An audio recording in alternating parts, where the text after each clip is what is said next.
Are you concerned that Trump might be elected again shortly? I think it's very likely. And if it happens, it is likely to be the kind of like the death blow to what remains of the global order. And he says it openly. Now, again, it should be clear that many of these politicians, they present a false dichotomy, a false binary vision of the world, as if you have to choose between patriotism and globalism, between being loyal to your nation and being loyal to some kind of, I don't know, global government or whatever. That, my friends, was Klaus Schwab's right-hand man, a high-ranking WEF fellow by the name of Yuval Harari, and he's saying the quiet part out loud. The return of Trump will be nothing less than the final death blow to the globalist world order. Hey, gang, it's me, Dr. Steve, your Patriot Professor, here to help you stay sane in these insane times. So make sure to smack that bell and subscribe button. They're panicking, gang. The globalists are openly panicking over what's going to happen to their world order when Trump returns. But you know who's not panicking? Well, of course, it's Sleepy Joe. He doesn't even remember what day it is, but we all remember Biden's brain freeze at the White House event several weeks back when he literally had to be physically escorted off stage by Obama. You also remember how much the legacy media desperately tried to cover that up. And we know that largely through our sponsor, Ground News. Ground News is an app and website that combines related news from across the political spectrum into one place. So, for example, with Biden's inability to walk himself off stage, Ground News found that there were 19 articles covering the story, but only 12% came from left-leaning sources. I wonder why. Because Ground News gives you access to every headline for every news story. You can train your mind to start recognizing media bias based on the language the media outlets are using. You got to give them a try. They're amazing. Just click on that link below or go to ground.news/Steve. That's ground.news/Steve. Or you could even scan the QR code on the screen. And if you sign up through my link, you'll get 40% off the same Vantage plan that I have for unlimited access to all of their features. Ground News is doing some amazing work, gang, and I hope you'll check them out. With the return of Trump seemingly imminent, more and more articles are coming out warning that we're about to see nothing less than the death of the globalist order, or what's more technically known as the liberal international order. Now, if you don't know, the so-called liberal international order can be described as a body of rules, norms, and institutions that govern international affairs. So since World War II, the United States set up a number of institutions such as the International Monetary Fund, the World Bank, the WTO, the World Trade Organization, that established and governed the rules, expectations, and protocols for international relations. And so after the fall of the Soviet Union back in December of 91, the Soviet blocks of alternative institutions, so do you remember the Warsaw Pact, right, and Comecon, that stood for the Council for Mutual Economic Assistance,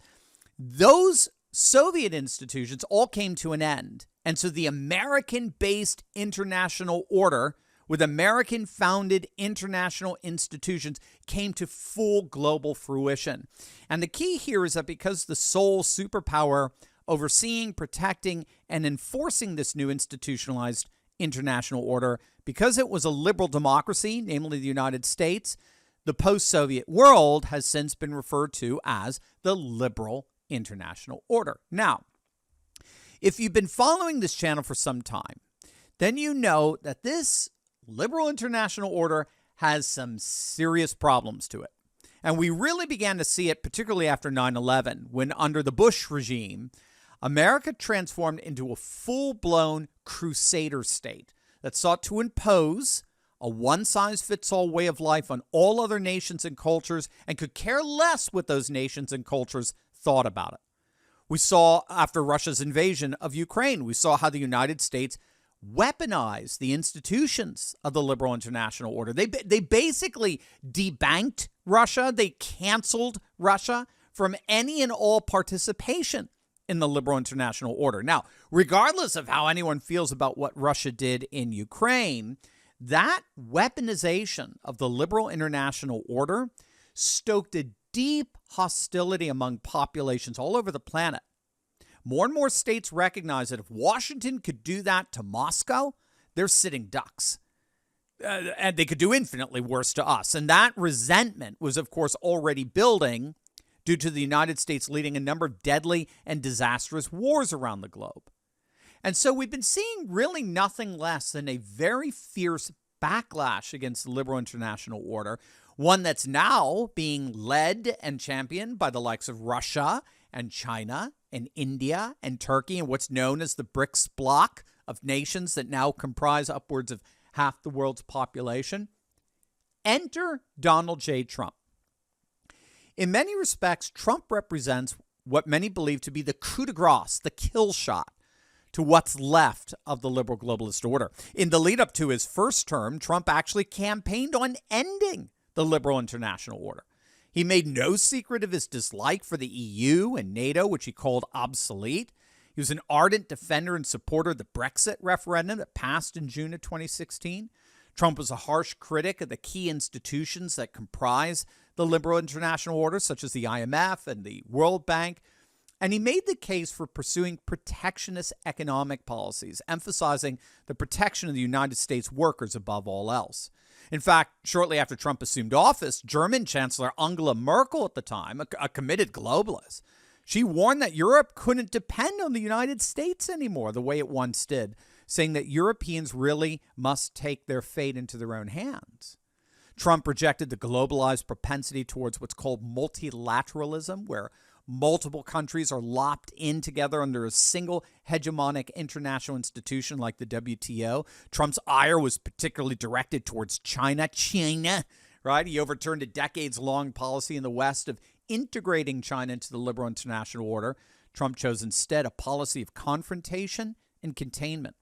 Trump came out and said explicitly that it was a mistake to admit China into the WTO since the protectionist policies of Beijing consistently violated the institution's unilateral rules and protocols. Trump gutted NAFTA, signed by Bill Clinton back in '94, and he replaced it with the USMCA, or the United States-Mexico-Canada Agreement, a name reflecting the nationalist tone of the agreement.